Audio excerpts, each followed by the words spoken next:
Hey guys, it's Joe and Ribs here with another daily Slay the Spire chat. Today I want to talk about Cloak and Dagger, the silent common. Gain 6 block and add 1 shiv to your hand. It's like a decent card. I think most people... A decent card at face value, I'll say. I think most people would identify Cloak and Dagger as a card for like a shiv build of silence. So if you have a deck with accuracies in it, and in Venom and stuff like that, you use your Cloak and Dagger and you get your block and you play your shiv, and that's cool. And yeah, it can do that.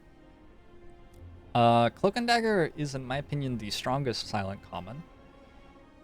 I don't think that's true for like the first 6 floors of the game, because the fact that it's a skill really sucks against Gremlin Knob, and the fact that it gets hit by both halves of Lagavulin's debuff in a negative way, like a very negative way, sort of sucks against Lagavulin. But once I'm like at a point where I'm confident my deck can kill Act 1 elites, this is an incredibly premium card for me for my silent runs. And again, at face value, this just looks like an okay card. Gain 6 block and add a shiv to your hand, so you're gaining 6 block and you're dealing 4 damage. You could compare this to Iron Wave for Ironclad, which is just a very mediocre common for Ironclad. It's like bloat. Basically a bloat card, like if you want your deck to be a little bit larger because you're planning to exhaust a ton of cards with Havoc, or you're up against an enemy which is going to add burns to your deck and you want them to be a lower density or something, you might take an Iron Wave and it's fine, but it's not great. Yeah, so at face value, you could compare it to Iron Wave. I'll show you Iron Wave, so you know what I'm talking about. Iron Wave's like an okay card. It's not very good. There's nothing terrible about it, but you'd rather draw something else usually. So yeah, the thing about Cloak and Dagger is like it's insane how it interacts favorably with actually everything that Silent does, just about. So I don't know of a better way to do this than just to like start listing stuff, unfortunately. But I'm gonna try to give you a sort of a brief list, which isn't too overwhelming, like some interactions that Cloak and Dagger has, which are very strong. So obviously we have this accuracy interaction, which I already mentioned. I don't think accuracy is a very good card. I think it sort of pigeonholes you into one very specific source of damage, which isn't good against Time Eater, and accuracy isn't very good against the Awakened, and I just don't think it's a very good card, but this one thing that it interacts with. So it interacts with Choke in a really nice way. You choke and then you play Cloak and Dagger and you get 2 cards out of it, or 3 cards if you upgrade Cloak and Dagger. It turns into 2 shivs instead of 1 shiv. Incredibly strong. It's a really good upgrade. It interacts very nicely with Footwork, the strongest silent uncommon in a lot of people's opinion. Cloak and Dagger is incredible with this card. It's incredible with Finisher. Finisher, I think a lot of people sleep on Finisher. This card's really good, and one of the reasons is that a lot of your block can come from Cloak and Dagger. So if you play a Finisher Plus on the turn that you play a Cloak and Dagger Plus, your Cloak and Dagger blocked for 6, and it also made Finisher deal 16 more damage, plus it dealt 8 damage itself. So if you play Finisher Plus on the turn that you play Cloak and Dagger Plus on Cloak and Dagger, this is just one card it's interacting with. Nothing else is going on. Cloak and Dagger, at that point, blocks for 6 and deals 24 damage for 1 energy. Just like, think about what I have just said for a moment, and think about whether blocking for 6 and dealing 24 damage for 1 energy sounds like it might be good. It's really good. It's very good. It's a skill for Flechettes. Flechettes is a card that I struggle to make work at Ascension 15, but the fact that it's a skill is nice, actually. It's a skill for Flechettes. It's a skill for Escape Plan. It's also a skill for the debuff from the Chosen and against Gremlin Knob, like I said earlier, but yeah, there are reasons to be happy that it's a skill and reasons to be unhappy that it's a skill. For Noxious Fumes, a lot of people really like, building Noxious Fumes and defending, and one of the huge issues with a deck which is about Noxious Fumes and defense is that it has no front-loaded damage.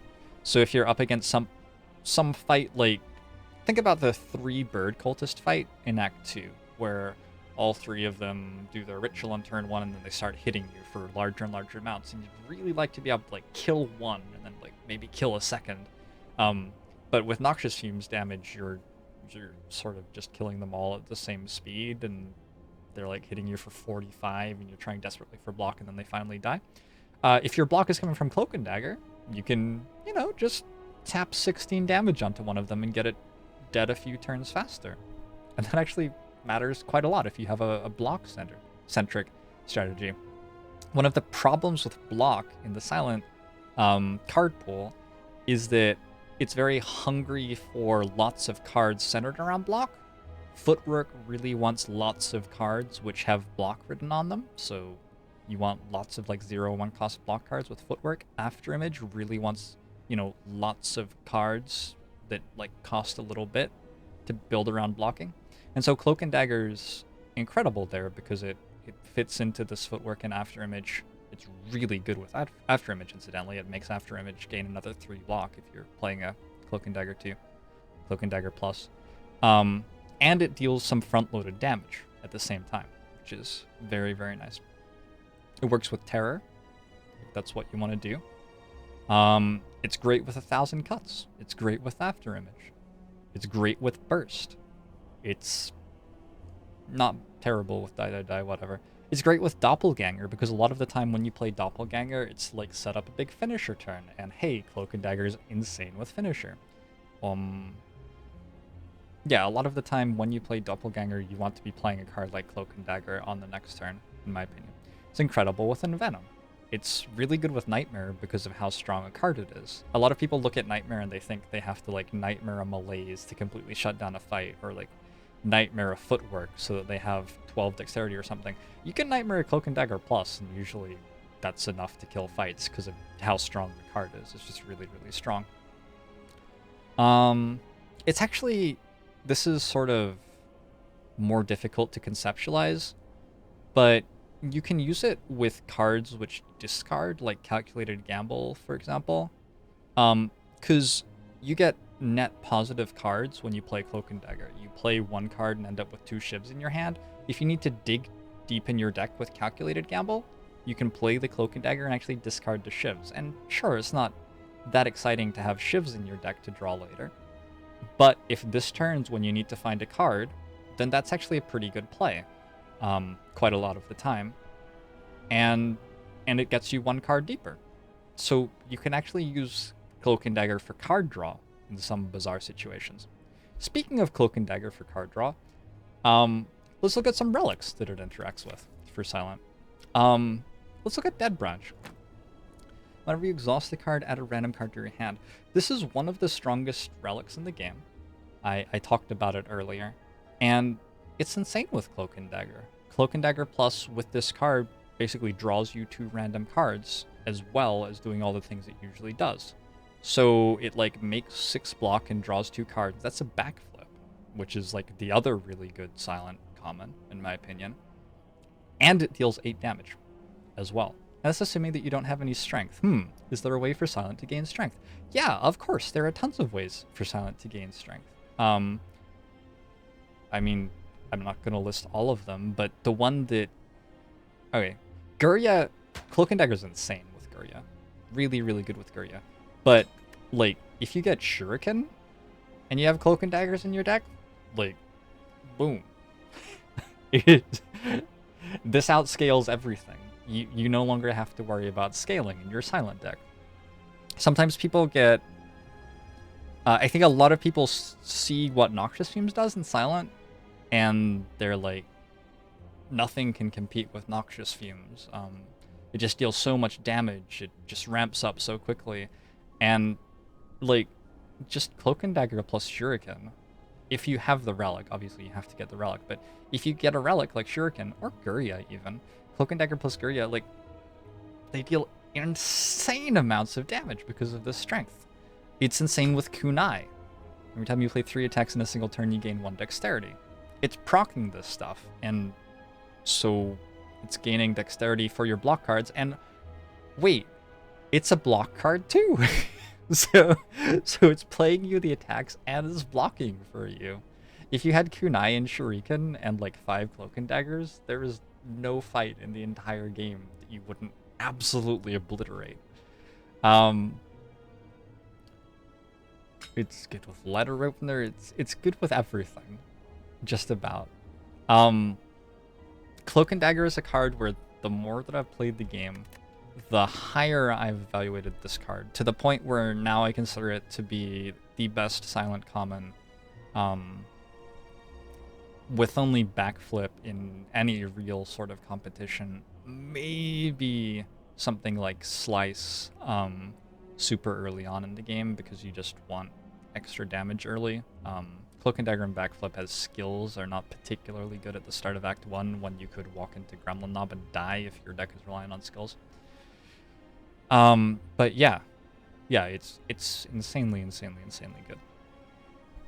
So, Cloak and Dagger Plus. It has a picture of a Shiv on it, and it says add Shivs to your hand, and you might think that this card's for Shiv decks because of that, and that would just be a huge shame, because this card, like, it's so powerful that it opens up entire engines that Silent can build entire winning decks around for Ascension 15. Like that finisher interaction I was talking to you about. This finisher interaction, it sort of doesn't exist without Cloak and Dagger. Like there's Blade Dance. Blade Dance is add 2 shifts to your hand for 1 energy, upgrades to add 3 shifts to your hand. And that, sure, that can work with finisher, but the issue with Blade Dance is that it doesn't block for you, and again, Silent's block is usually very card slot heavy. Silent usually wants to play lots of footworks and play lots and lots of block cards every turn, and Blade Dance doesn't block, and that's a real issue for Blade Dance. But if you have this deck which only has a little bit of room for attacks in it, and you have, you know, a ton of footworks and a ton of block cards, if you have a ton of block cards which are Cloak and Dagger and then like 1 or 2 finishers, that deck also is going to randomly deal 200 damage some turns.